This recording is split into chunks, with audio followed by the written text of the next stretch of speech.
Bonsoir tout le monde, le quorum est là, donc on va pouvoir... oui. Bonsoir tout le monde, pardon, j'ai oublié d'allumer mon micro. Donc nous allons pouvoir commencer ce conseil. Élection du secrétaire de séance. Virginie? Je vois qu'elle gigote dans son coin. Allez hop. Nathalie Lallier. Présente. C'est bon, c'est moi qui avais... Fabrice Varnier. Présent. Caroline Delaveau-Pieracci, absente. Pouvoir Fabrice Varnier. Fouadi Damo. Présent. Françoise Daudy-Pouillet, absente. Pouvoir Nathalie Lallier. Alain Coqueret. Présent. Catherine Ray. Présente. Pascal Brulfer. Présent. Virginie Papin-Philippe, présente. Michel Prieur. Présente. Sylvain Amar. Présent. Martine Théou, absente. Pouvoir Pascal Brulfer. Hélène Colella, absente. Pouvoir Michel Prieur. Jacques Di Marco. Présent. Paola Correa. Présente. Sandrine Pisani-Vétréno, absente. Pouvoir Nathanaël Vétréno. Carole Ouvrard, absente. Pouvoir Fouadi Damo. Guillaume Régement. Présent. Alexandre Miranda. Présent. Adrien Leporini. Présent.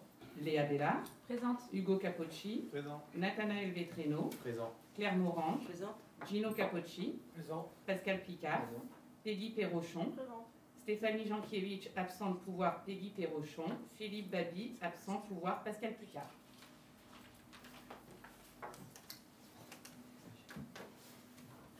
Merci.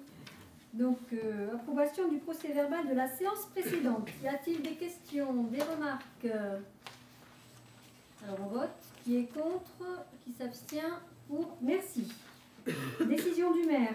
Est-ce qu'il y a des remarques concernant les décisions qui ont été transmises? Non. Ok. On est bon. Alors, délibération pour le conseil. Alors, d'abord, la parole à Fabrice pour le plan municipal de sobriété énergétique nécessaire en cette période compliquée.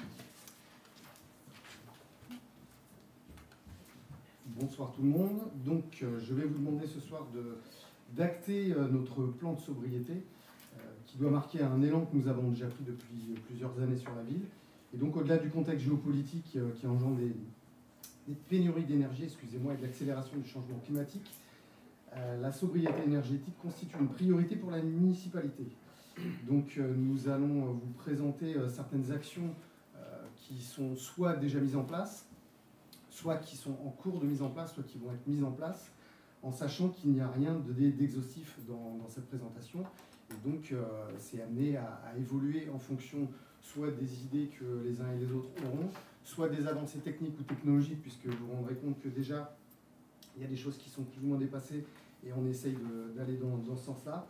Donc c'est un plan qu'on vous demande d'acter pour vous rendre compte des efforts engendrés déjà depuis quelques années par la commune et qui nous permettent de rentrer dans le cadre général qui est proposé soit par l'État, soit par les collectivités territoriales à différents échelons. Donc je vais vous, sans rentrer forcément dans les détails, s'il y a des questions après vous pourrez y venir, je vais vous présenter différents items sur lesquels nous avons travaillé pour organiser ce plan de sobriété. Donc les premières mesures concernent évidemment la rénovation des locaux communaux, avec un engagement de la ville sur la rénovation de tous les bâtiments. Et au fur et à mesure de la rénovation de tous ces bâtiments, nous mettons tout en œuvre évidemment pour que ces bâtiments soient neutres, soient les plus neutres possibles au niveau énergétique. Et donc on est passé évidemment par l'hôtel de ville, les services techniques qui sont en cours de rénovation, et ensuite ce sera l'espace Poiseau, en tous les cas le rez-de-chaussée de l'espace Poiseau, et on suivra avec l'école Paul Bert qui sera justement très à la pointe logiquement de toutes les dernières données énergétiques que nous aurons en notre possession. Évidemment il y a d'autres exemples, mais c'est les exemples les plus probants sur les rénovations des locaux. Dans d'autres secteurs, pardon, nous avons le remplacement de l'éclairage public avec des LED et des LED connectés. Donc on essaye petit à petit de transformer nos anciens éclairages et les plus énergivores avec un éclairage le moins consommateur possible. Et donc les technologies LED nous permettent de réduire de 30% la consommation d'énergie au niveau de l'éclairage public. Et donc on a la moitié des réverbères qui sont équipés d'une technologie à intensité progressive. Et donc l'éclairage est ainsi abaissé chaque jour dès 22 h pour atteindre 50% de son éclairage entre 1 h et 5 h du matin.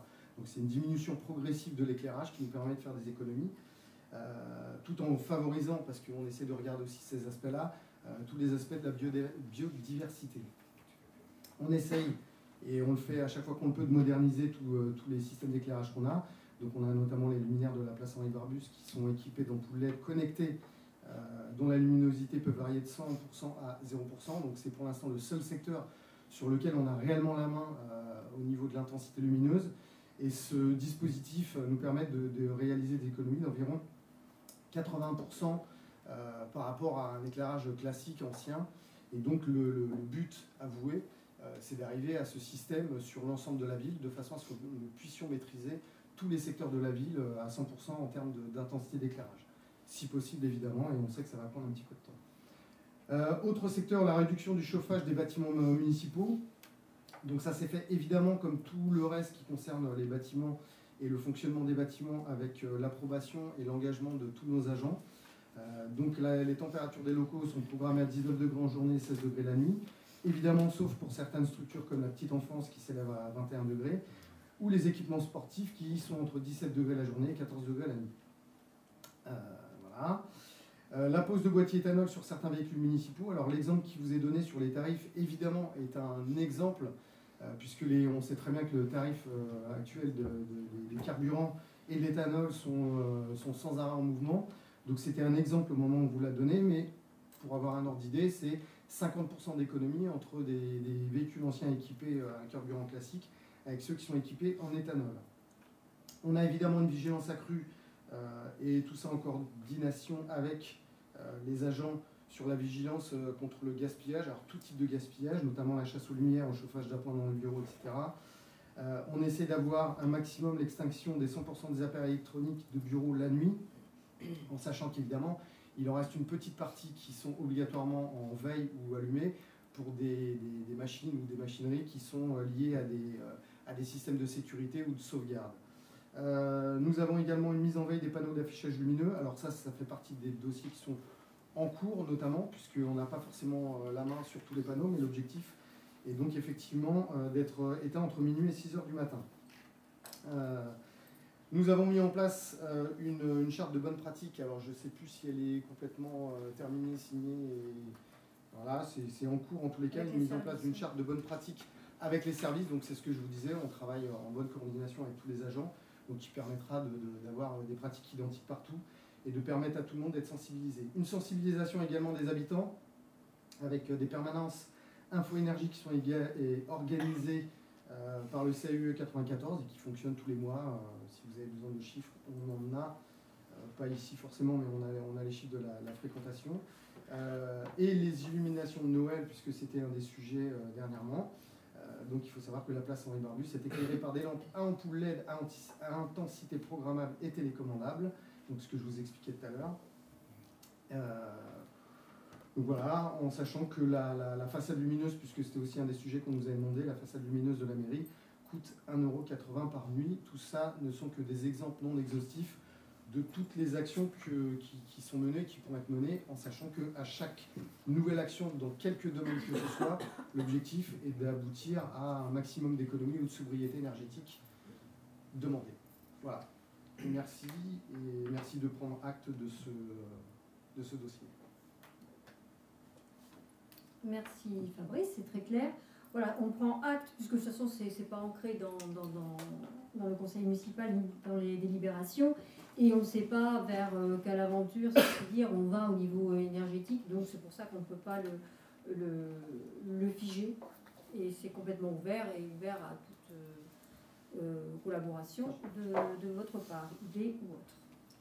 Des remarques quant à... Bon. Si, Pardon, oui. Oui, merci Madame le maire. Non, c'est pas tout à fait un prendre acte, monsieur Varnier, puisqu'on va approuver cette délibération et si le groupe de demain pour pareil reconnaît les actions menées par la ville, qu'il nous soit permis de revenir un petit peu sur cette délibération et surtout sur son sens. Alors c'est juste pour, c'est pas pour vous interrompre, c'est En fait, c'est une erreur. Hein. On n'approuve pas, on va prendre acte. Donc c'est une erreur de. C'est pour ça que je me permets de le dire dès le départ. Voilà. Parce Donc que on prend acte en réalité. Donc, dans la délibération qui nous a été communiquée, c'est pour ça que dès le départ de mon intervention, je me permets de revenir là-dessus, sur la délibération qui vous est adressée. Madame le maire, il est indiqué, mesdames, messieurs, qu'on doit approuver et ne pas prendre acte. Donc, oui, c'est pour ça qu'on dit qu'on va prendre acte. Madame le maire, sachez quand même que avant la présentation de M. Varnier, il n'y avait pas eu cette explication, ce qui explique aussi mon intervention. Donc, c'est un prendre acte que nous avons à voter ce soir. Merci, M. Varnier.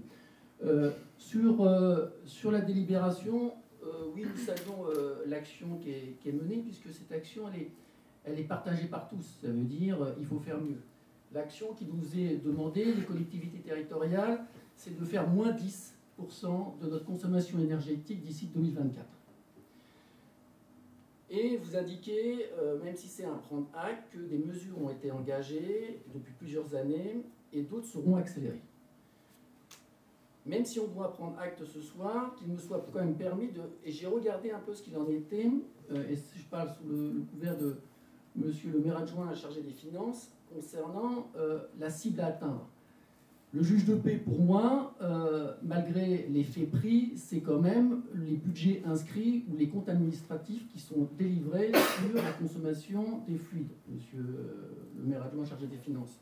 Et au regard de ce que j'ai vu, comme tout à chacun, vous avez pu l'observer, malgré les bonnes volontés qui sont engagées, je ne vois absolument pas d'économie réalisée sur les consommations énergétiques. Donc ça peut quand même prêter à interrogation, puisque l'objectif, je dis bien 2024, moins 10%.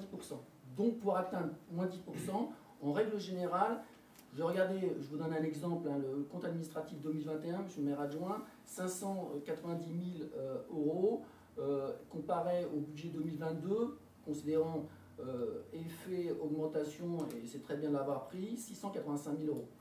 Ça veut dire que si, à partir de ça, sur 2024, nous devons faire collectivement une économie d'échelle, il y a quand même des actions à conduire. Vous dites dans votre déroulé, je prends le carburant, sans pinailler, on est à 52 000, cette fois-ci on est à 47 000. Ok, j'entends l'effet prix, mais on n'y est pas. Vous indiquez que dans cette délibération, sur les bâtiments qui ont bénéficié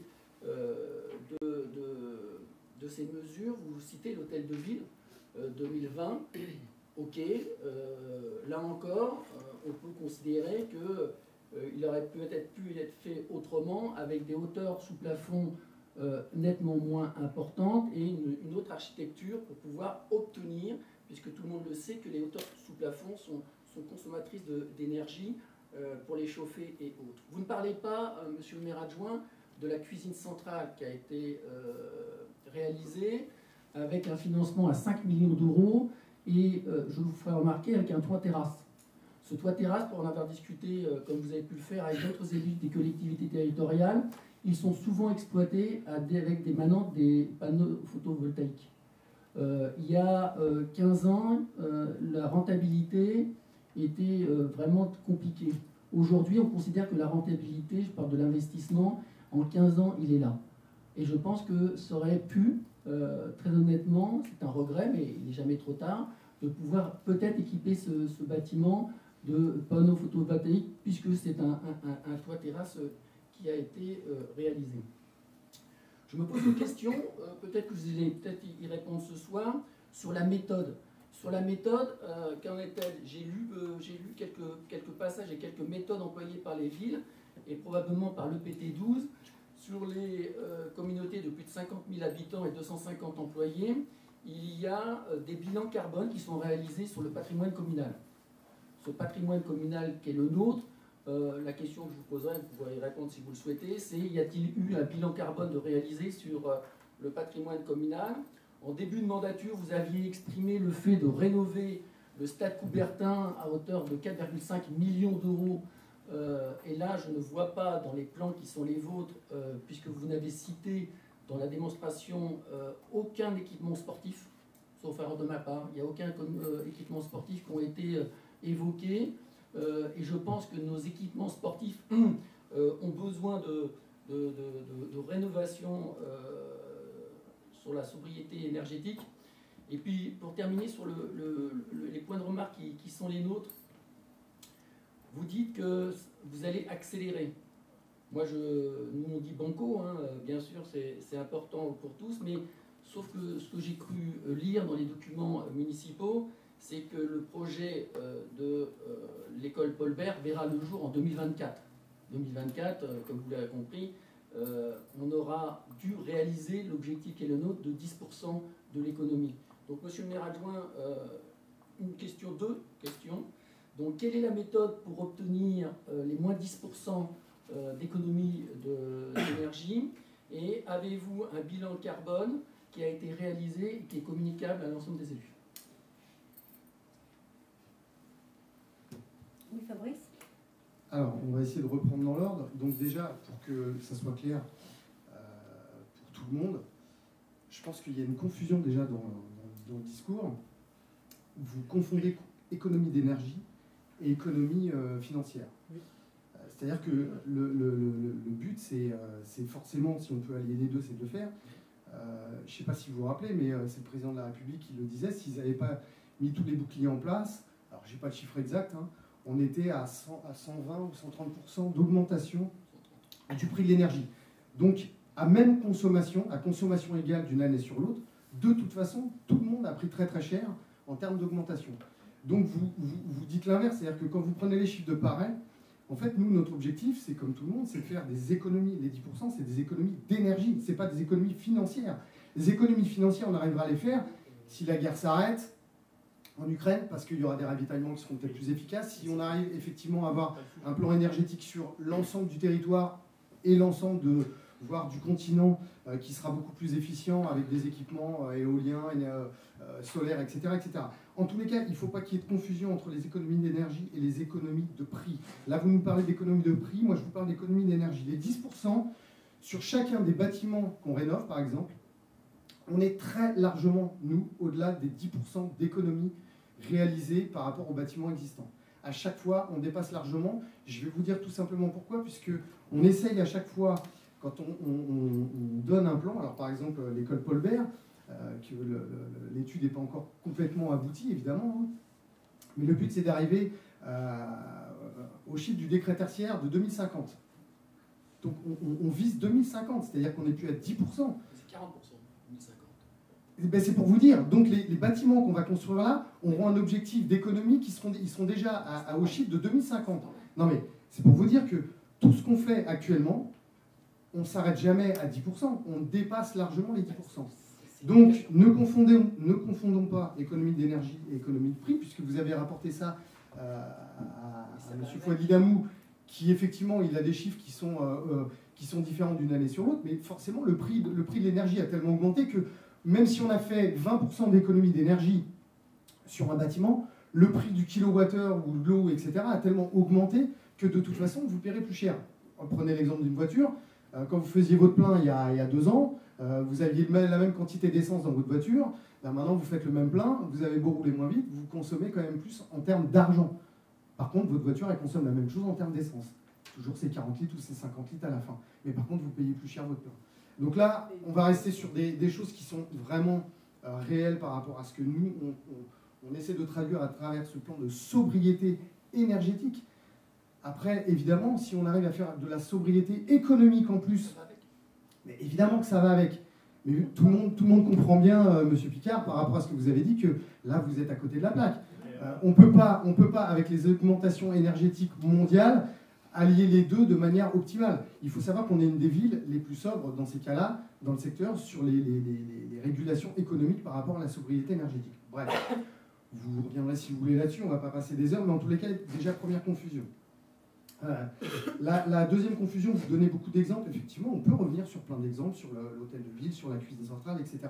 On vous a dit effectivement, et je l'ai dit en préambule dans ma présentation, chaque chose qui a été faite à une époque différente avait des problématiques différentes. Quand on a fait l'hôtel de ville, je vais revenir sur des trucs simples, hein, comme je viens de dire, il n'y avait pas la guerre, il n'y avait pas toute la pression énergétique à l'heure actuelle.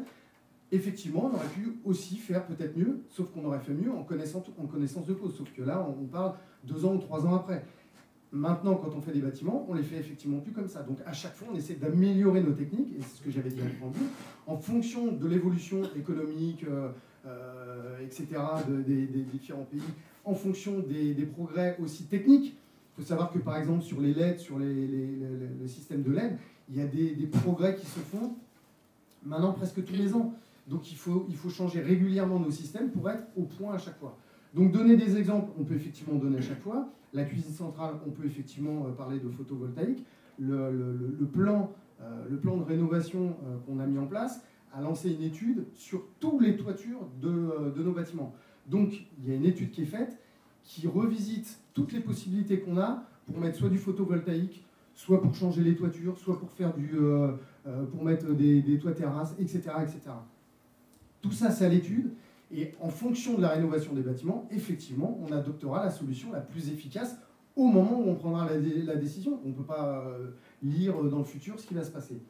En ce qui concerne les bâtiments sportifs, Stade Pierre de Coubertin, évidemment, on parlait du Stade Pierre de Coubertin, mais il était lié à quoi? Vous devriez être bien placé pour en parler, puisque c'était lié à la déviation. La déviation, on sait où ça en est pour l'instant. Donc le Stade Coubertin, les travaux du Stade Coubertin ne se feront qu'à l'issue d'une décision qui sera prise définitivement sur la déviation. Donc parler du Stade Coubertin, c'est parler dans le vide pour l'instant. Vous me parlez également des fameux bilans carbone. Alors vous l'avez dit vous-même, hein, le bilan carbone pour les villes, il est obligatoire à partir de 50 000 habitants, donc ce qui n'est pas le cas à Paris-Poste. Par contre, il existe effectivement un bilan carbone qui a été effectué par l'EPT et par les différents services, sauf que ce bilan-là, il n'est pas encore mis à jour, puisqu'il a été fait en partie avec des données qui étaient liées à la période du Covid.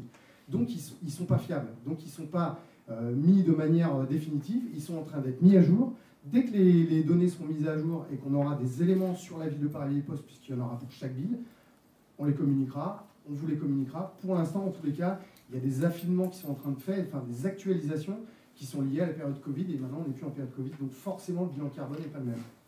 Et je crois que j'ai répondu à peu près à toutes vos questions. Voilà.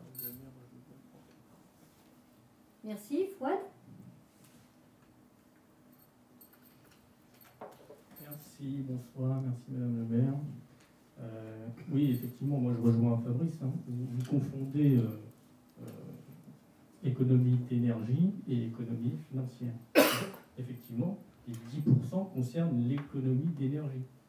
Et vous avez constaté, notre budget a pris en compte l'augmentation de la dépense énergétique. L'Association des maires de France prévoit une augmentation des dépenses énergétiques qui va de 30 à 300%. D'accord ? Les 10% que vous annoncez, c'est pour les économies qu'on doit faire, les économies d'énergie. Mais dans notre budget, vous l'avez vu, en 2022, par rapport à 2021, nous avons prévu une augmentation de 35%. Nous avons pris en compte 35% d'augmentation de l'énergie. Et il y a une délibération qui va suivre, qui revoit notre position sur ces dépenses énergétiques, qui sont forcément en augmentation. On doit le prendre en compte dans le budget. Maintenant, ce qu'a exposé Fabrice avec le plan municipal de sobriété énergétique, c'est pour atteindre les 10% et plus. Et on demande à toutes les personnes d'être acteurs pour atteindre et dépasser largement ces 10%. Donc l'économie d'énergie, on est en place, on met des plans d'action pour atteindre ces 10% et les dépasser. Le budget, on a mis des plans en place, et cette prévention fait partie de ce plan, pour éviter d'atteindre ces 60 et 300% d'augmentation de dépenses énergétiques, point de vue financier. Donc là, on peut le dire, Donc, 10%, moins 10%, ce sont les dépenses, c'est l'économie d'énergie. Je vous assure que le budget, on n'arrivera pas à faire moins 10% que 2021. On a prévu une augmentation. L'augmentation de l'Association des maires de France, c'est 30 à 300%. Nous, lors de la création du budget, on a prévu 30 à 60%. On a mis 35% en plus dans le budget. On a une décision modificative qu'on va voir tout à l'heure qui rajoute 5% pour atteindre les 40%. On évite d'atteindre les 60% qu'on a prévus et les 300% de l'Association des maires de France. Voilà ce qui se passe. Donc, vous confondez économie d'énergie et économie financière. Je peux juste vous donner un exemple qui va être très concret, qui va être vraiment hyper concret. Non mais au moins que les gens se rendent compte. En 2023, alors c'est un exemple, hein, tout va dans ce sens-là. La rue Maurice-Moser, les lampadaires vont être changés en LED. Et donc on va passer de 9982 watts à 1085 watts. Donc on va dépenser 9 fois moins pour les 31 luminaires en termes d'énergie. 9 fois moins. Donc c'est vous dire la quantité d'économie d'énergie qu'on fait à chaque fois qu'on fait des travaux. Rien que sur une rue, et rien que sur des luminaires. Alors on ne parle pas de prix. Là si je vous parle de prix, ça va correspondre à très peu, puisque la lumière, c'est pas ce qui coûte le plus cher. Mais n'empêche que l'ensemble de toutes ces économies-là, là on diminue de 9 fois en termes de watts l'utilisation d'une rue. Et toutes les rues vont être faites comme ça petit à petit. Donc vous imaginez que sur l'ensemble des actions menées sur l'ensemble de la ville, les 10%, on va y être largement. Déjà rien qu'avec une rue, on est à 9 fois moins. Donc voilà, c'est un exemple. J'en ai 50 à vous donner comme ça si vous voulez. Donc les 10%, on y est. Donc voilà, le but du plan de sobriété, c'est effectivement de faire des économies dans la consommation d'énergie. Il ne faut pas se retrouver non plus au plus fort de l'hiver avec des coupures électriques, avec plus de gaz. Donc c'est dans ce sens-là que l'on doit faire, et c'est la demande du président, des diminutions de 10%. Il faut décorréler complètement l'objectif de l'environnement du financier, et il ne peut être que éthique et moral. Voilà. Donc on va passer au point suivant. Encore un petit débat, donc c'est le PADD, le plan d'aménagement et de développement durable du futur PLU. Juste en préambule, avant de passer la parole à Adrien, donc on est quand même avec plusieurs strates au niveau des organisations pour l'aménagement de la vie et des villes. Donc tout au-dessus, nous avons la région, donc avec le SDRIF. La région, c'est à peu près 1300 communes. Ensuite, nous avons la métropole du Grand Paris, 7 millions d'habitants et à peu près 131 communes. Ensuite, il y a le Grand Ouest-Lièvre, 700 000 habitants avec 24 communes. Et après, il y a un niveau le nôtre qui nous intéresse, c'est Paris-les-Postes, 7 000 communes. Donc chaque niveau a 7 000 habitants. Et, donc chaque niveau a ses prérogatives, que ce soit pour les transports, pour les mobilités, pour plein d'éléments. Et ensuite, on essaie de décliner, mais ce n'est pas un supra, c'est une déclinaison avec les spécificités de chacun, de chaque niveau, pour le décliner au niveau de l'EPT en l'occurrence. Donc Adrien, je te laisse la parole pour présenter le PADD qui sera un élément du PLU. Merci Madame le maire, bonjour à tous. Je vous propose maintenant d'aborder l'avant-projet du projet d'aménagement et de développement durable du futur PLUI. Donc, je vous propose en un premier temps de revenir sur une petite présentation du PLUI et du PADD avant d'évoquer les différentes remarques qui ont déjà été faites en commission et d'échanger et de prendre acte du débat qui va suivre et également de donner les pouvoirs à Madame le maire pour transmettre ces éléments au Grand Orly Seine-Bièvre.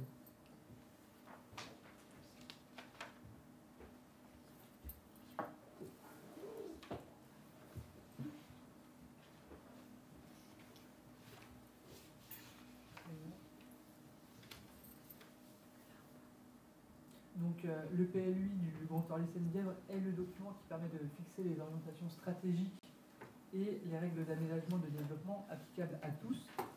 Il permet d'harmoniser et de partager une vision commune pour nos villes pour les 15 prochaines années. Donc le plan local d'urbanisme intercommunal viendra se substituer aux plans locaux d'urbanisme. Il s'inscrit dans les enjeux sociaux, sociétaux et environnementaux d'aujourd'hui.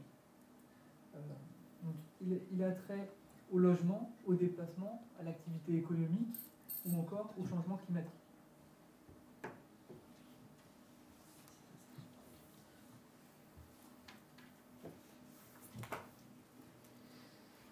d'abord, l'élaboration du plan local d'urbanisme intercommunal et démocratique, et il fédère tous les acteurs locaux. Il est impulsé par le conseil territorial, mais il est élaboré avec les élus, avec les maires. Des échanges ont également lieu avec les habitants des 24 communes qui sont consultés, et les personnalités publiques sont également à l'élaboration. Alors, plusieurs documents viennent s'articuler autour du PADD, comme les OAP, les orientations d'aménagement et de programmation, qui permettent de préciser les principes d'urbanisme sur les grandes thématiques des secteurs, des territoires et des communes. Alors, comme évoqué juste avant par Madame la maire, le plan local d'urbanisme intercommunal, il est conforme et compatible avec les autres schémas et plans qui sont à l'échelle de la région, du département ou du territoire.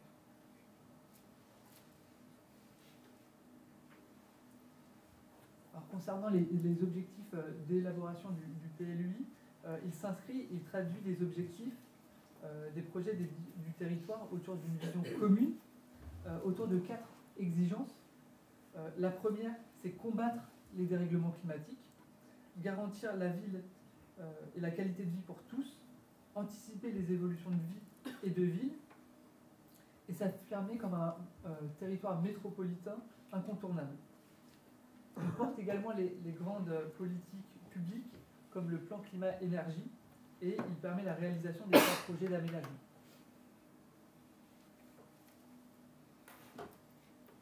Alors, pour revenir sur le planning et sur le rétro-planning du plan local d'urbanisme intercommunal, on a eu en 2021, dans un premier temps, un diagnostic et un état des lieux qui a été fait afin d'identifier les grands enjeux de demain pour notre territoire.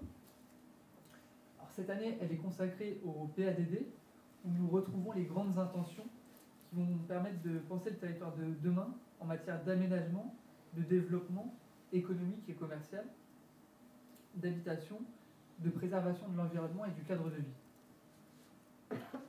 En 2023, nous aurons la définition du règlement et des règles applicables aux 24 communes du Grand Orly-Seine-Bièvre. Et il sera précédé des OAP qu'on a évoqués juste avant, qui permettent de préciser les principes d'urbanisme sur les grandes thématiques des secteurs. Ensuite, en 2024, on aura l'arrêt du projet et la consultation des partenaires publics, l'État, le département, la région, sur la base d'un document finalisé. Et enfin, en 2025, nous aurons une enquête publique et l'approbation par le conseil territorial du PLU.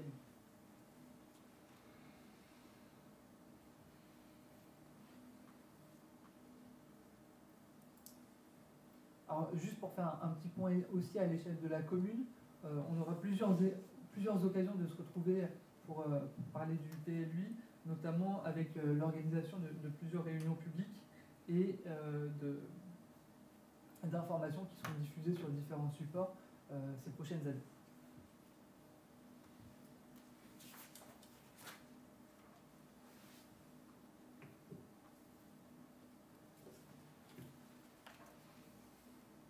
Donc, comme rappelé précédemment, le PLUI est établi pour et par les communes du Grand Orly-Seine-Bièvre.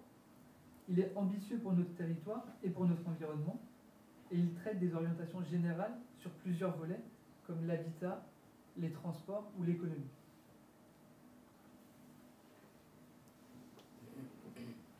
Donc, après, on retrouve dans cette page les différents points qui font déjà partie des PADD communaux. Ce que je vous propose, c'est peut-être de faire un petit focus sur ce qui existe déjà pour Paris-Vieille-Poste, le PADD de Paris-Vieille-Poste, pour voir que ce nouveau PADD reprend une partie des préoccupations qu'on avait déjà quand il avait été mis en place. Donc le PADD de Paris-Vieille-Poste date de 2013, il a été modifié à 2 reprises. Il était autour de 3 piliers et de 6 orientations. Il mettait en avant les enjeux d'aménagement et d'urbanisme, centrés sur l'habitat, l'amélioration de la vie et de la ville, tout en y accordant une importance au développement durable. Et ce sont ces points que nous retrouvons aujourd'hui dans l'avant-projet du PADD qu'on va voir juste après.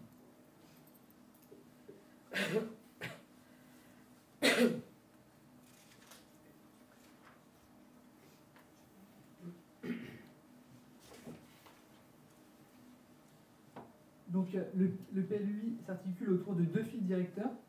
Un premier autour de la lutte et de l'adaptation face aux grands enjeux de notre siècle, c'est-à-dire le dérèglement climatique.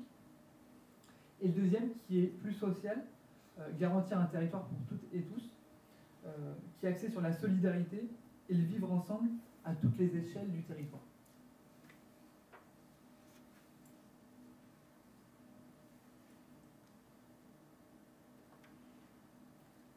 Donc, on a vu juste avant le PADD et les différents piliers du PADD de Paris-Vieille-Poste. Si on regarde désormais les mêmes piliers et orientations pour le PADD du Grand Orly-Seine-Vienne, on retrouve en premier lieu l'amélioration et l'apaisement des conditions de vie des habitants, avec pour objectif de penser la ville par ses vides, des logements dignes et accorder une importance à la ville de proximité. On a une deuxième orientation avec la volonté d'anticiper et d'adapter le territoire aux enjeux de demain. Pour cela, les objectifs sont de soutenir un développement urbain équilibré, de porter une programmation économique productive et constructive et de faciliter et renforcer toutes les mobilités.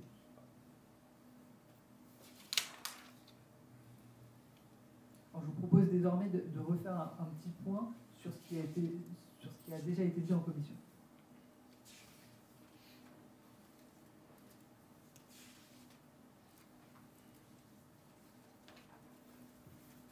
Je tiens tout d'abord à saluer les échanges qui ont eu lieu en commission et qui étaient constructifs et qui ont permis de relever plusieurs points que nous allons voir maintenant.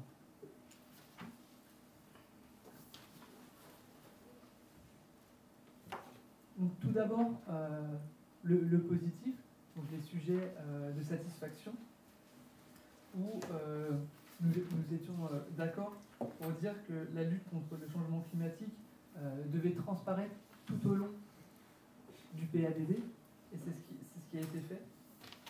Donc on peut dire que c'est un document qui s'inscrit dans notre temps. Et on a également, à plusieurs reprises, pareil, qui a été cité en exemple.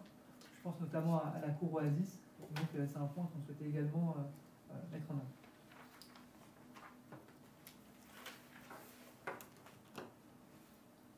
Ensuite, deuxième point, nous avions également relevé quelques incohérences avec une volonté affichée de privilégier les mobilités douces, d'aller vers plus de développement durable, d'être centré sur les enjeux environnementaux, mais dans le même temps, on a également des solutions de déplacement qui sont émetteurs de CO2.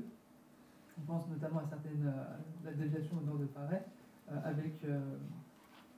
avec un projet qui ne met pas en avant les mobilités douces pour le moment. Donc on relevait des contradictions. Alors ensuite, juste avant d'échanger et de débattre, si ça convient à tout le monde, je vous propose également de revenir sur les points de vigilance qui ont été soulevés en commission. Donc la toute première, c'était concernant l'aménagement paysager. On souhaitait marquer un point de vigilance de la commission et j'espère du conseil autour de la volonté d'avoir une continuité autour d'une trame verte entre les villes, c'est-à-dire que le projet prenne vraiment en compte les jonctions entre les différentes villes. Et on souhaitait également mettre en avant les questions de mobilité et de partage de la voirie, où on souhaitait mettre en avant qu'il ne faut pas mettre la charrue entre les bœufs, entre guillemets. La charrue avant les bœufs. Si tu veux la mettre entre les deux, Ça ne marchera pas non plus. C'est pas pratique. Sauf si tu as deux bœufs.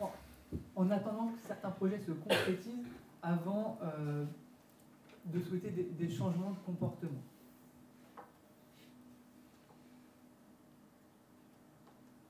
On avait également relevé plusieurs points concernant les logements, avec un accent sur les nouvelles structures qui doivent émerger avant de promouvoir plus de population. Parce que si on a plus de population, on aura forcément un besoin accru en termes d'infrastructures et de qualité environnementale.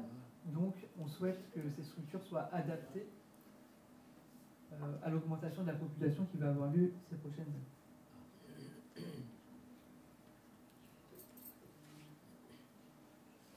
Alors, concernant le premier point sur la ville de proximité, on souhaitait que certains services soient pérennisés, même si on n'a pas les problèmes sur la ville, notamment avec une offre accrue de restauration et de convivialité à Paris.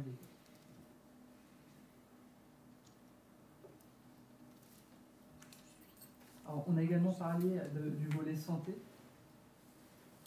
où nous souhaitions promouvoir les maisons de santé, notamment celles qui existent déjà sur Paris-Ville.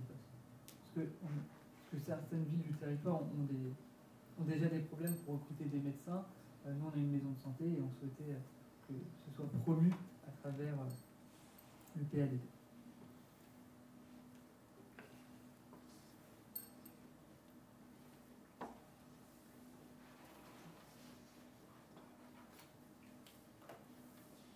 On souhaitait également mettre en point d'attention l'incohérence entre certains enjeux environnementaux et l'implantation sur notre territoire de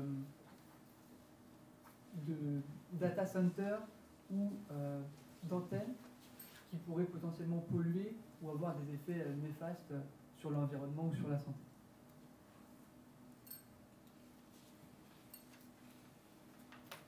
Concernant les mobilités, on a un point d'attention sur la volonté d'avoir une gare également, d'un métro à Morangis.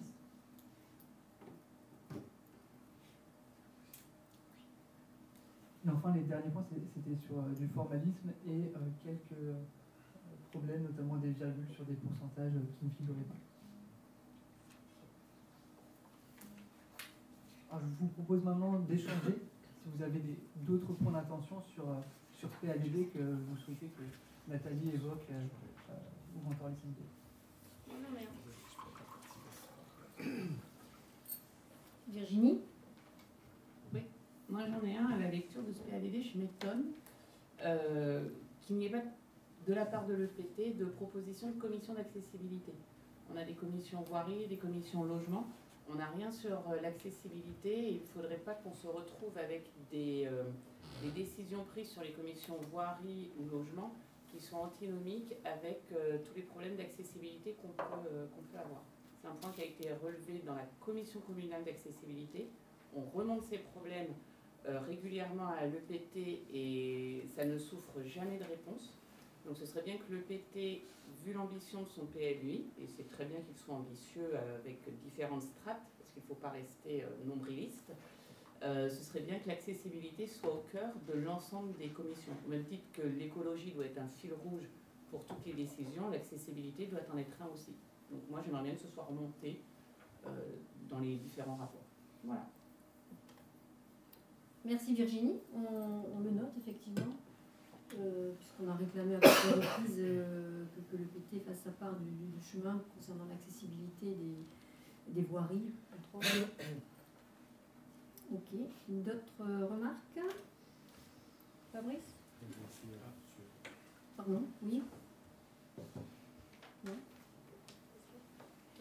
Non, je vous avais laissé la parole. Oui, merci Monsieur Le Pourri de cette présentation. Vous avez accepté une mission compliquée.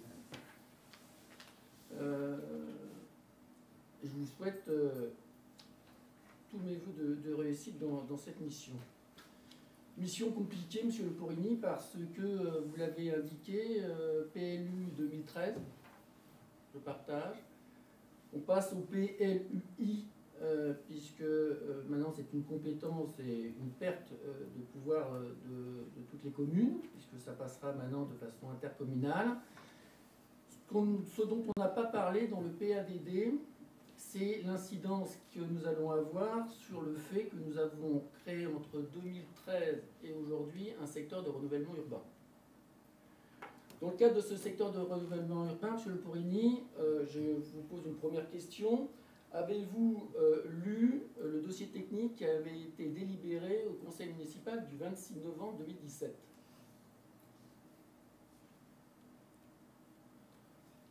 Donc, par rapport à ça, vous indiquez, et le calendrier qui est celui du PLUI final sera en 2025.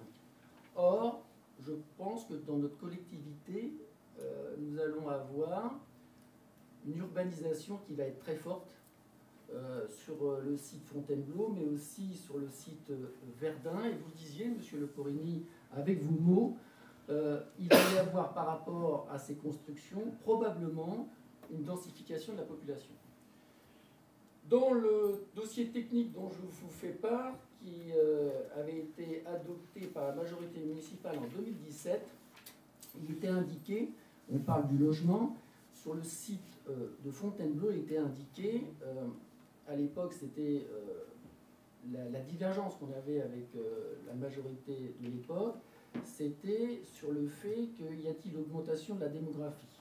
On nous a expliqué, en 2017 précisément, et je reprends aussi les propos de M. Varnier en disant bah, on fait des choses à un instant T, et il est vrai que 2 ans après, c'est plus tout à fait la réalité. Bon.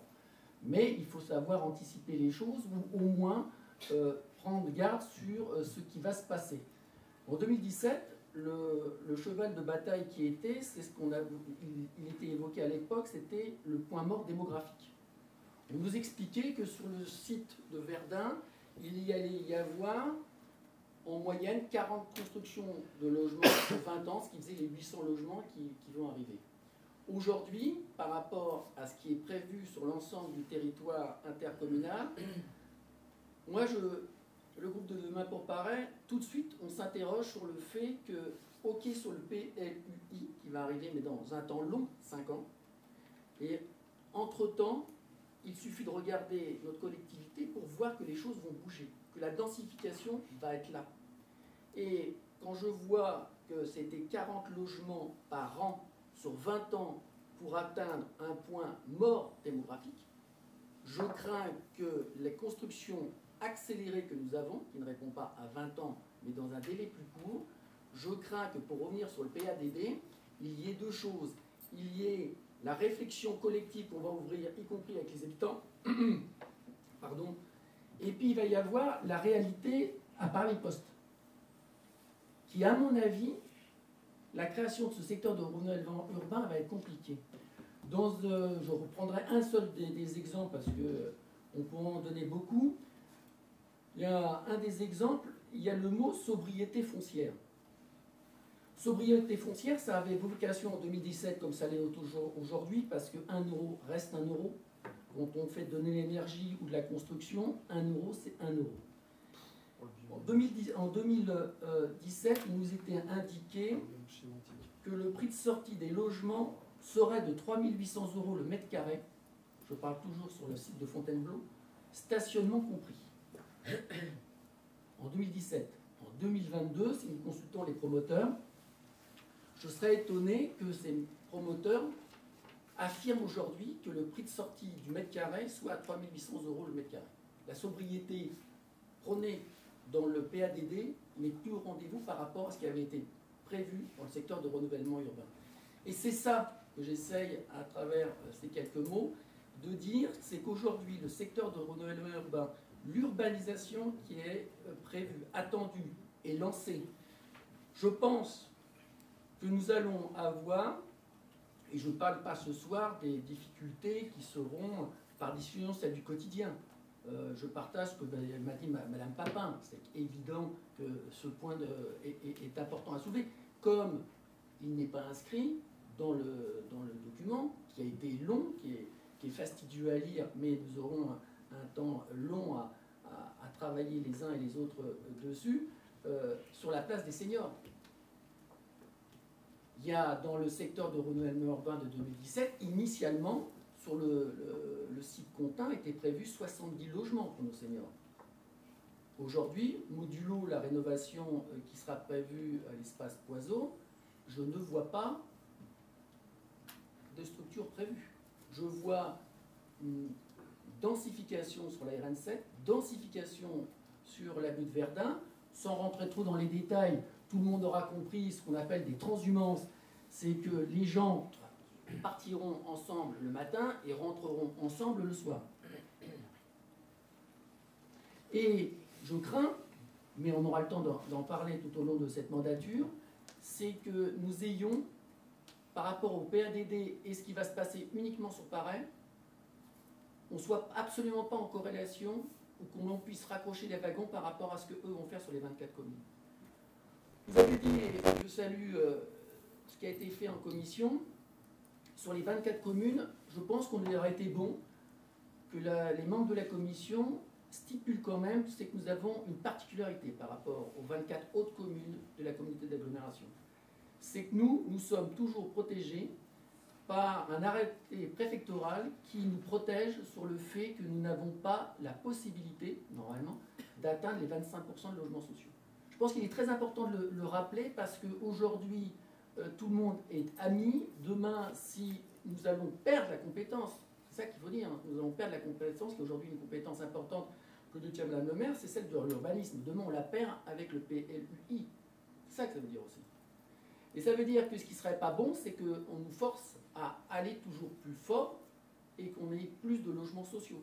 Aujourd'hui, ça a été fait par les prédécesseurs, c'est qu'il y avait quand même cette sagesse, et quand on nous dit que l'arrêté préfectoral pourrait s'atteindre du jour au lendemain, aujourd'hui, on voit bien que c'est compliqué de l'arrêter. Autre chose, et là c'est plus sur la santé. Sur la santé, sur le dossier technique, sur la création du CERU, adopté au Conseil municipal du 27 septembre 2017, si vous ne l'avez pas lu, Monsieur Le Porigny, je vous invite à le lire, il y avait quand même un warning, qui était celui du site Fontainebleau. Le site Fontainebleau, il était indiqué dans ce rapport, il était indiqué que l'Agence régionale de santé avait émis dans un premier temps sur les constructions massives le long de la RN7 un avis défavorable puis réservé. Puisqu'il est considéré quand même, y compris par l'Observatoire régional de la santé, qu'une densification importante le long des axes routiers peut accroître de 16% les problèmes d'asthme pour les enfants. Et donc dans le PADD, quand on prône évidemment le bien-être et tout ça, je crois, là encore, qu'on soit à contre-courant parce qu'on va partir dans l'exact contraire. Et donc, il n'est pas, comprenez bien dans ma bouche, il n'y a absolument pas de polémique, mais si on doit se poser des questions, je pense qu'il est dommage d'enjamber ce qui a été fait sur le secteur renouvellement urbain et de vouloir se dire, ok, youpi, PADD, on va y arriver. Par rapport à ce que j'ai modestement essayé d'expliquer, il y a des warnings, et nous permettrons, je ne sais pas si Madame le maire nous autorisera dans un délai temporis raisonnable, que l'on puisse, soit ça c'est repris par les services ce soir, soit on vous fait un court résumé de mon intervention, qu'on puisse apporter notre contribution à la réflexion globale et soit remontée auprès de l'EPT. Voilà ce qu'il en est. Donc, je ne parlerai pas des mobilités, mais vous l'aurez compris, c'est que le plus compliqué pour nous, à proximité immédiate de Paris, avec une densification, il n'y a qu'à regarder les communes environnantes, je crains qu'on soit transpercé partout. Alors je ne parle pas du contournement et autres, qui pourraient peut-être prendre un autre chemin que celui qui était prévu. Je crains que voilà, ça soit compliqué pour nous et que ce qui est écrit de façon assez idyllique dans le PADD ne corresponde pas tout à fait à la réalité que nous devrons maintenant, collectivement, essayer de répondre ou de trouver des solutions. Voilà. Donc, Madame le maire, est-ce que deux hypothèses, soit ce que j'ai dit est repris, soit on vous fait de façon assez courte une intervention pour que l'intervention de demain par pareil soit remontée. Oui, enfin, j'ai pas trop compris quelles étaient vos contributions par rapport à ce qu'on nous demande au niveau du PADD. Ou alors, si je résume, vous n'êtes pas favorable à ce qui est des logements. Oui, on est tous d'accord. Donc là, je pense que ne pas y être favorable, oui. Avoir la protection du plan d'exposition au bruit, oui. Et ça, c'est inscrit au niveau du PADD, au même titre que les bords de Seine ne peuvent pas être construits parce que c'est inondable. Donc ça, c'est bien noté qu'on a une spécificité et que d'autres villes ont des spécificités de la Maccabi. Les logements sociaux, on est bien en deçà, on est à 14%. Et oui, on va le rester tant que, effectivement, l'arrêté préfectoral nous protégera. Concernant les logements qui, depuis 2017, puisque vous faites référence à la lecture d'Adrien pour 2017, donc ça fait 5 ans. En 5 ans, on a fait 150 logements, ce qui fait donc une rentabilité, si je puis dire, mais c'est pas ça, mais un apport de 30 logements supplémentaires et non pas le fameux seuil de 40 logements par an. Donc on est bien en deçà. Et ensuite, la vision à 2030 était de 581 logements et non pas 800, puisqu'il y avait une partie qui était rénovée. Donc il y a de la rénovation de logements, réhabilitation, et en 9-9, c'était 581. Donc on n'y est pas encore, et c'est pas pour demain. Parce que justement, ce que l'on a mis en avant dans le PADD, tous les maires, parce qu'on est tous quand même un petit peu allergiques aux constructions, même s'il y a un vrai besoin, hein, parce qu'au niveau de la région Île-de-France, le souhait, c'est de faire 60 000 logements par an. Au niveau du PMHH, c'est dans les 30 000 logements. La métropole renvoie, elle est également sur le PMHH. Et ensuite, au niveau du PLUI, on est quand même à 52 000 demandeurs de logements aujourd'hui au niveau des 24 communes. Donc il y a un vrai besoin de logement de toute façon. On ne pourra pas y passer, passer à côté. Mais c'est pour ça qu'on a identifié dans le cadre du SRU des zones de renouvellement urbain. Voilà ce qu'il en est. Oui. Voilà. Je veux simplement faire remarquer que je suis étonné de la démarche. J'ai l'impression que vous la jouez encore solo. Vous ne faites pas partie de la commission. Il y a un process, il y a une commission qui a rendu, il y a deux participants, Gino et Fabrice, qui ont participé. Ils ont travaillé, il y a eu des remarques, et les remarques ont été prises. La jouez pas solo. Attendez pas le conseil pour rajouter des choses. Essayez de travailler en groupe, et la commission sert à ça. On a pris note, et on a travaillé tous ensemble, tant mieux. N'attendez pas le conseil pour rajouter des faits, il y a une commission pour ça. Donc je suis étonné de la démarche. Je peux juste... excusez-moi. De toute façon, ce que vous dites, en fait, va dans le même sens de ce qu'on a tous avancé, de ce qu'on avance tous. On a envie de bien vivre sur Paray, dans de bonnes conditions, d'accueillir des gens dans les meilleures conditions, y compris sur tout ce qui concerne les handicaps, etc. Ce qui nous intéresse dans ce PADD, c'est qu'il est fourni. Alors ça peut avoir des défauts, effectivement, parce qu'il peut y avoir effectivement peut-être quelques failles, etc. C'est pour ça qu'on se réunit ce soir et c'est pour ça qu'on en discute. Donc on prend en compte forcément tout ce qui sera dit. Ce qui est important dans ce PADD, c'est que mine de rien, il est hyper exhaustif. Il reprend des éléments qui sont avant-gardistes. Alors pas par rapport à nous, parce que nous on avait déjà mis beaucoup de choses en place sur la ville et sur la trame verte, etc. Et on a déjà anticipé tout ça. Donc on est très satisfait de ce qu'il y a dans le PADD. Maintenant, effectivement, il faut faire des remarques. Il y a des choses qui sont en même temps, pas qu'elles sont incohérentes, mais en fait, à travers ce PADD, c'est comme dans tous les grands textes. Tout le monde voudrait avoir tout en même temps. Donc en même temps, on voudrait avoir beaucoup de monde, parce qu'il y a une poussée démographique sur l'Île-de-France. En même temps, on veut tous ne pas avoir plus de bâtiments, parce qu'on veut protéger notre ville. En même temps, on veut avoir plus de trames vertes, mais il faut des constructions pour accueillir les habitants. En même temps, on veut des transports, mais on va construire peut-être des routes avec des déviations, ce qui est complètement absurde par rapport au fait qu'on ne nous mette pas le métro, mais qu'on nous prévoit une déviation. Enfin, il y a des choses comme ça qui, dedans, effectivement, ne sont pas toujours d'une cohérence absolue. Par contre, ça va dans le bon sens, et vos remarques vont dans ce sens-là. C'est-à-dire que soyons vigilants, effectivement, mais je crois que depuis 2017, et Mme Lallier vous l'a rappelé, on est très très loin des chiffres que vous aviez avancés au départ et sur lesquels vous étiez battus, bien sûr que si.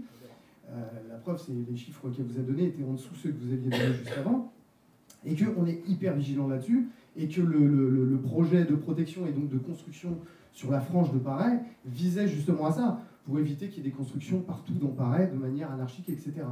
On ne laisse pas évidemment tomber tous les projets pour accueillir, alors quand je dis accueillir, c'est pas accueillir des gens de l'extérieur, mais pour prévoir le futur des personnes âgées qui vont rester ou qui vont arriver sur Paris-les-Postes, etc. Tout ça, c'est des projets sur lesquels on est encore en discussion, mais qu'il faut faire mûrir, parce qu'on ne peut pas faire ça n'importe comment, surtout à l'heure de toutes les problématiques environnementales qu'on connaît, et de tous ces montages de dossiers qu'on voulait attendre justement pour voir ce qu'il y avait dans le contenu, pour savoir comment on allait pouvoir s'orienter par rapport à ça. Le PLUI, effectivement, on va perdre un peu la main là-dessus. Mais le PADD, qui vient avant ce PLUI, va déterminer en grande partie de son contenu, et donc on pourra quand même se rapporter à ce PADD. Et donc ce PADD étant tellement complet qu'à un moment donné, de toute façon, on pourra se raccrocher à lui pour défendre nos intérêts et ne pas se laisser déborder. Donc tout ce que vous avez dit, on est très vigilant et on ne se laissera pas déborder par ça. Maintenant, effectivement, on est en 2022. À nous de suivre correctement les choses et d'essayer d'être le plus vigilant possible. C'est ce qu'on a fait depuis 2017. La preuve, c'est qu'il n'y a pas eu autant de construction que ce qui était annoncé, et on va continuer dans ce sens-là. Donc vous dites la même chose que nous, je pense, donc on est tous d'accord. Oui, puis d'une façon plus générale, pour une ville, on veut quoi?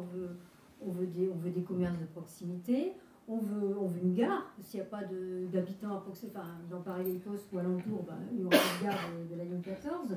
On veut des services, on veut des médecins. On voit bien déjà que sur Paris-les-Postes, on en a quand même un bon nombre par rapport au reste du territoire, puisque nous, on est à 11 médecins pour 10 000 habitants.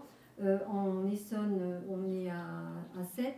En Ile-de-France, on est à 8. Et en France, on est à 9. Donc, on est quand même bien placé. Mais si on n'a pas une ville attractive, ça va être difficile. S'il n'y a pas d'habitants, là, on est quand même en deçà du seuil de 30 logements créés par an. Et ces 150 logements que l'on a nous ont amené quoi? Ils nous ont amené 24 enfants. Donc effectivement, ça fait même pas un par classe. En revanche, parce qu'on va parler des effectifs dans les écoles, on a un hôtel social qui se trouve en bas de l'aéroport, de l'autre côté, à la limite d'Orly. Et là, ça amène 100 enfants en 2 ans. Là, ce n'est pas la même donne. Mais ça, ces éléments, vous ne les avez pas forcément en tête. Alors moi, je veux bien qu'on dise, non, on n'a pas besoin, ce n'est pas des Parisiens. Si, tout le monde a droit à un logement, même si c'est dans un hôtel social, et on se doit de les accueillir dans nos écoles. Alors là, effectivement, c'est pas dans le SRU, c'est pas dans le SCOT, c'est pas dans le SDRIF, c'est pas dans le PLUI, ni dans le PADD, mais c'est comme ça. Il faut bien s'en occuper, il faut bien les accueillir, comme tout le monde. Voilà. Et moi, si je dois effectivement me faire agiter le chiffon rouge comme vous le faites régulièrement, parce qu'il y a trop d'enfants dans les écoles, c'est pas vrai. C'est pas vrai. On accueille ceux qui en ont besoin. On est là pour ça. C'est la mission d'une ville. Donc, pour en revenir à votre contribution au niveau du PADD, donc on est d'accord sur les points qui ont été énoncés. Il n'y a pas d'autres formules magiques à sortir, puisque vous l'avez étudié en commission. Mais... Pardon, oui. Ce qui est extraordinaire, c'est que je suis surpris de la déclaration de M. Idamou sur le fait qu'il s'interroge et qu'il s'offusque que je pose des questions au conseil municipal. J'ai envie de vous dire, attendez, à quoi sert le conseil municipal si jamais tout est fait dans les commissions? Vous jouez en solo en rajoutant des points. Merci de rajouter ces points. Vous êtes charmant, mais la démocratie a un sens et que ces instances délibérantes a la vocation quand même de pouvoir tout à chacun exprimer, ça s'appelle la démocratie, ses idées, d'accord, à travers une assemblée délibérante. Et c'est la proposition du débat. Bon. On est et donc OK par rapport débat. À ça, je vous prie... Mais sortez pas des non, mais je vous prie, nouveautés de votre chapeau alors qu'on les cite depuis le départ.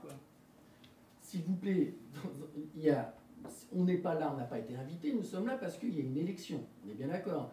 Il y a eu des élections municipales et aujourd'hui nous sommes à la table du conseil municipal. Les commissions ont une vocation pour travailler, le conseil municipal, par définition, elle est là pour apporter soit de dédats ou donner des délibérations. Dans ce cadre-là, je me permets, à la place qui est la mienne, de donner mon avis, celui de mon groupe. Excusez-moi. Je termine, madame le maire. Et donc, voilà la vocation. Pour terminer, quand vous nous dites que nous sommes dans le même sens, je dis oui. Modulo le fait que 2 hypothèses, la première vous l'acceptez, la deuxième vous le transmet, nous émettons quand même une inquiétude sur le fait de la densification qui est annoncée le long de la RN7 pour des raisons de santé, d'accord? C'est la première chose. Et dans la deuxième chose, sur la sobriété financière, puisque je vous invite tout à chacun à le lire, dans la sobriété foncière, il était indiqué qu'en 2017, pour l'accès au logement à tous, ça serait 3 800 € le mètre carré, stationnement compris. Aujourd'hui, on se rapproche grandement et on peut s'en inquiéter des 4 500 à 5 500 € le mètre carré. D'accord.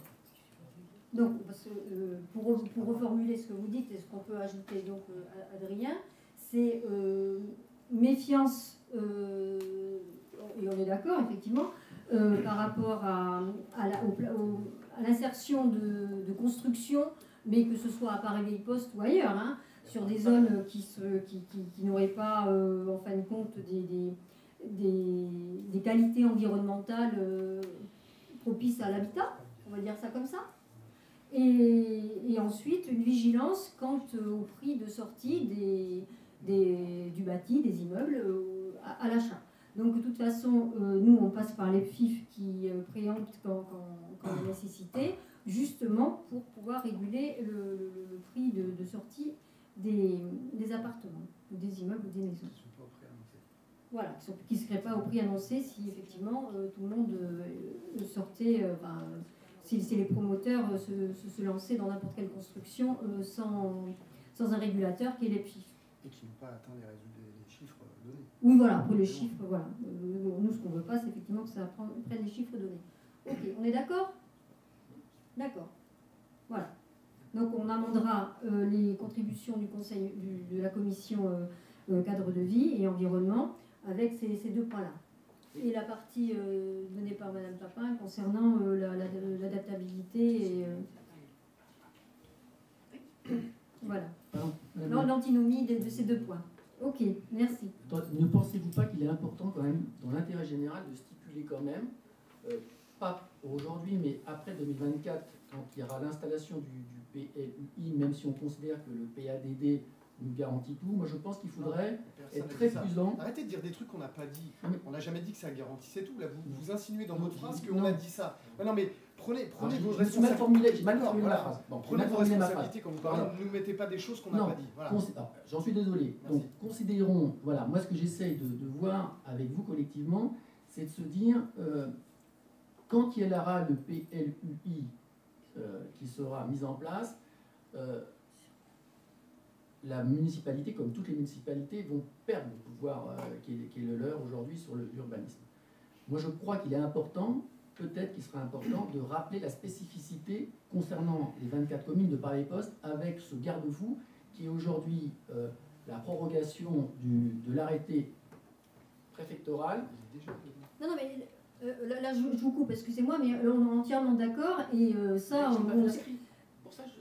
Si, dans le PADD, c'est inscrit les spécificités de Paris-Vieille-Poste, comme je vous dis, des bords de Seine. Quand même, je ne vais pas accepter un PADD et qu'on ne parle pas des spécificités et des nuisances parisiennes que subit la ville. Et même c'est le cas également pour Ablon, pour Villeneuve-le-Roi. Et nous, on a effectivement ce bouclier-là, et c'est le cas également à Villeneuve-le-Roi. Donc là, vous pouvez me faire confiance, bien sûr que c'est remonté. Donc ce point-là, pour moi, il est déjà dedans, hein, il n'y a pas de souci, et vous pouvez compter sur moi pour que je m'y accroche. Donc la partie santé et la partie tarif à la sortie à la vente des appartements. On est d'accord? Merci. Non, c'est juste pour avoir une contribution qui soit concrète, ferme et qu'on en discute, parce que je suis d'accord, c'est un débat. D'accord. Bon, donc on agrémente de ce qu'on a dit, et on passe au point suivant. On le vote quand même, je crois que c'était... Alors on prend acte du débat, voilà. Et on donne la possibilité à Madame le maire de remonter. Effectivement, c'est bien. Oui, voilà. Oui, c'est bien dedans. Hein. Donc je vous le lis. Donc... peut pas être écrit plus gros, accompagner le renouvellement et la modernisation des logements potentiellement insalubres dans les secteurs contraints, plan de préservation des risques d'inondation, PRI, et d'exposition au bruit, PEB. Voilà, donc c'est bien écrit. Donc on vote avec les 3 contributions ajoutées ce soir. prend acte. Ah bon, c'est bien ça, c'est ce que j'ai dit. De la vente. Oui. Oui. D'accord, on prend acte. Allez, c'est acté. Ok. Donc, on va changer de décor. On va passer à la zone de mûrissement. À Rungis. Alors, il y a un an à peu près, le MI nous avait informé de la mise en place, je crois que c'est une bananerie, hein, c'était pour une mûrisserie de fruits et une installation de refroidissement. Donc, à partir de là, le préfet du Val-de-Marne a pris un arrêté donc, pour les installations classées à la protection de l'environnement, les ICPE, et qui sont définies donc, par le Code de l'environnement. Donc, on nous demande de prendre acte, donc on prend beaucoup d'actes ce soir, concernant donc l'arrêté du préfet. Ok? Bien. Alors, actualisation des subventions aux associations FOAD. Merci. Effectivement, nous devons prendre en compte la dissolution de l'association Zeste Citoyen, prononcée au 1er juin 2022. Nous avions accordé, lors de notre délibération 4 avril 2022, une subvention de 500 €. Cette délibération permet de nous autoriser à l'annuler. Merci Fouad. Des remarques, des questions? Donc, qui est contre? Qui s'abstient? Approuvé, merci. Eh bien, on ne change pas une équipe qui gagne. Fouad, donc pour la décision modificative numéro 1 du budget 2022. Merci. Effectivement, décision modificative. C'est un jalon de notre process du budget. C'est le dernier jalon pour le budget 2022. Donc, des modifications. Pour prendre l'essentiel. On en a parlé tout à l'heure. On a des augmentations côté énergie, électricité et chauffage urbain. Lors de l'établissement du budget primitif 2022, nous avions considéré l'augmentation du coût de l'énergie à hauteur de 35%. On doit ajouter à cette prévision 5% de charges supplémentaires. Donc on rajoute 16 500 € pour l'énergie, l'électricité et 12 500 € pour le chauffage. Donc à prendre en compte. Effectivement, hein, économie d'énergie ne veut pas dire économie financière. Donc l'économie d'énergie fait partie du plan d'action entrepris avec la réflexion dont on a parlé tout à l'heure, avec des pistes d'économie, travail des différents services, l'étude du décret tertiaire. Et donc, un des phénomènes, c'est une baisse de consigne du chauffage de 1 à 2 degrés et une remise plus tardive du chauffage de nos établissements. On doit aussi prendre en compte l'augmentation côté alimentation à hauteur de 29 750 €. La collectivité, Paris Poste, comme toutes les collectivités, a engagé des négociations avec le prestataire de fourniture de denrées qui ont été finalisées la première quinzaine de novembre. Donc on a réduit, la négociation aboutit à une augmentation de 7 500 €. Et s'ajoute à ça la revalorisation annuelle du prix du repas de l'année 2022. Donc à hauteur de 22 250 €. La plus grosse dépense et augmentation à prendre en compte, c'est la dépense de personnel à hauteur de 240 000 €. Et nous devons prendre en compte les hausses réglementaires et la reprise de l'activité parisienne à destination des usagers en 2022. Donc 240 842 € à prendre en compte en plus dans le budget prévisionnel 2022. En quoi consiste cette augmentation pour le personnel? On prend en compte la hausse du SMIC en mai et en août 2022, l'augmentation de la valeur du point d'indice à hauteur de 150 000 €, et on doit prendre aussi le reclassement indiciaire des catégories B. La ville subit une augmentation de l'assurance du personnel à hauteur de 8 200 €. Voilà, on a pour répondre aux besoins de services publics, on a créé plusieurs postes, une coordinatrice petite enfance, une ATSEM dans le cadre de l'ouverture d'une 8e classe à Victor Hugo, un directeur à LSH dans le cadre de la nouvelle ouverture du centre de loisirs Arc-en-Ciel. À cela s'ajoute aussi la reprise des événements, anciens et nouveaux, qui avaient été arrêtés en 2021. On a repris les festivals, Halloween, le 14 juillet, les séjours enfants, etc. Ces événements ont généré du budget supplémentaire en raison de recrutement de personnel et de la génération d'heures supplémentaires. Voilà, donc des augmentations dues au personnel. La bonne nouvelle, c'est que nous pouvons autofinancer ces augmentations de budget. La bonne nouvelle vient du Fonds de solidarité des communes de la région d'Île-de-France, où nous avons prévu dans le budget une légère hausse de son fonds, mais la bonne nouvelle, c'est que nous gagnons 295 000 € sur cette base. Et qui viennent compenser cette fameuse dépense de personnel de 240 et ces augmentations d'énergie. Pour compenser, parce qu'il y a un manque, on récupère des dépenses imprévues, 15 000 €. Voilà pour les côtés modification du fonctionnement.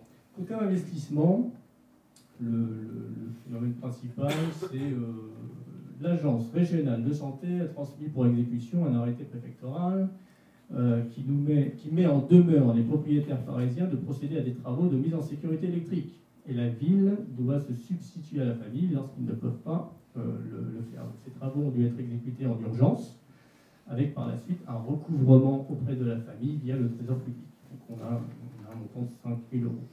Pour le reste, on a des opérations d'ordre. Ces opérations d'ordre sont essentiellement liées à des régularisations portant sur des immobilisations de biens et de subventions pratiquées sur les anciennes immobilisations. Ces régularisations ont été réalisées en lien avec le comptable public. Voilà, elles s'équilibrent en recettes et en dépenses dans la section d'investissement et de fonctionnement. Voilà pour cette décision de modification du budget 2022. Merci Fouad. Donc au vu de l'exposé, des remarques? Non? Alors on va passer au vote. Qui est contre? Qui s'abstient? C'est voté, je vous remercie. Donc on n'en a qu'une, c'est Léa. Donc information relative aux avantages en nature, mademoiselle. Il n'y a qu'un micro. Merci Madame le maire, bonjour à tous. Alors, tous les ans, on délibère sur les avantages en nature dont bénéficient les élus et le personnel. Donc c'est l'occasion de rappeler qu'il n'y a aucun avantage pour aucun élu. Concernant le personnel, donc d'abord les repas, pas de modification. Les agents en charge de la production des cuisines satellites et les agents intervenant auprès des enfants au sein des pôles petite enfance bénéficient de repas valorisés comme des avantages en nature. Concernant les logements, il y a 9 logements qui sont attribués pour nécessité absolue de service et 3 par convention d'occupation précaire. Il est juste à noter que les charges courantes sont acquittées par les agents sur une base forfaitaire. Et pour les véhicules, donc il y a un véhicule de service avec remisage à domicile qui est attribué au directeur des services techniques et un véhicule de fonction attribué à la directrice générale des services.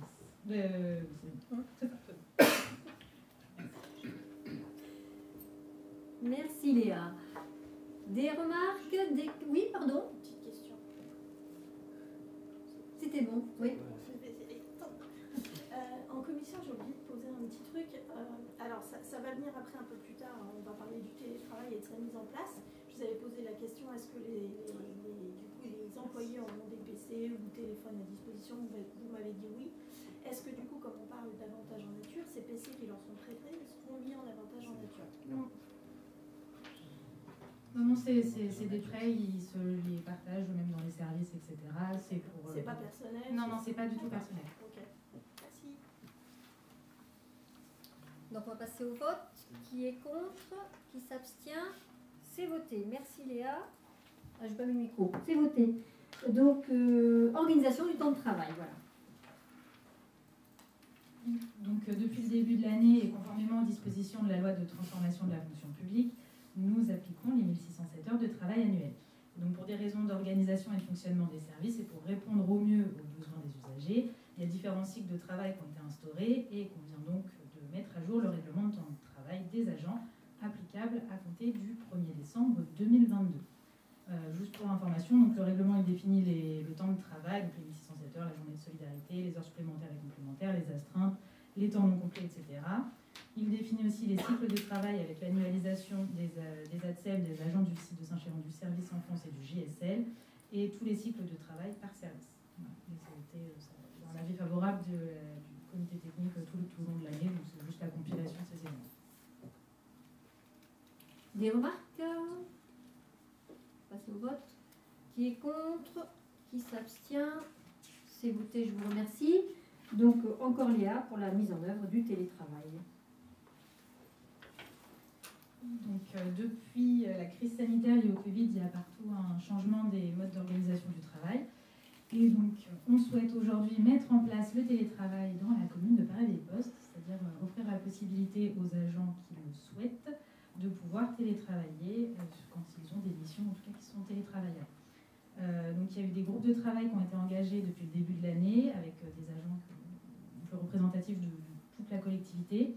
On met en place donc une charte du télétravail dont les principales modalités sont le télétravail à domicile, pas plus d'un jour par semaine dans une limite de 36 jours par an, et on fixe les critères d'éligibilité en fonction de la tâche, donc la taille de l'équipe, le nombre de télétravailleurs, etc., et du profil du télétravailleur. Donc ça va se traduire par, pour les agents qui le veulent, une convention tripartite qui sera signée entre la commune, le chef de service et le télétravailleur.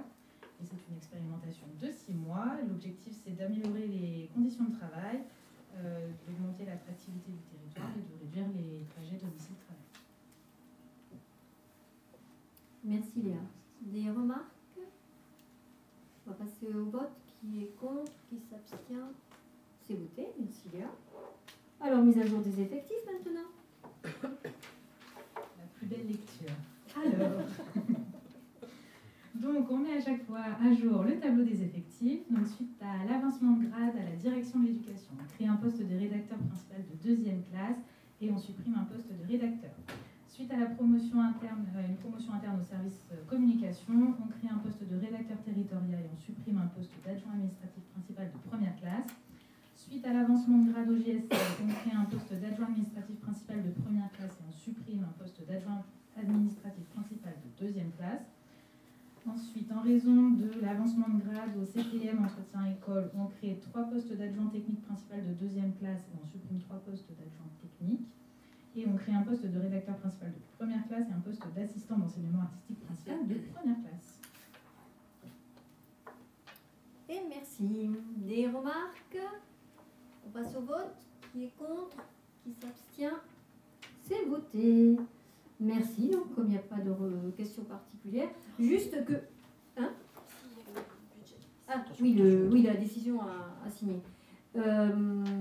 Oui, juste pour dire que le chauffage est éteint depuis 16h30 dans l'hôtel de ville et que c'est un bâtiment qui a une très bonne inertie, donc, et Clarisse aussi. Et donc, il fait encore très bon dans cette salle. Voilà. Donc, on signe le budget et merci à tous et bonne soirée. Prochain conseil lundi 12 décembre. Voilà. Au revoir. Merci.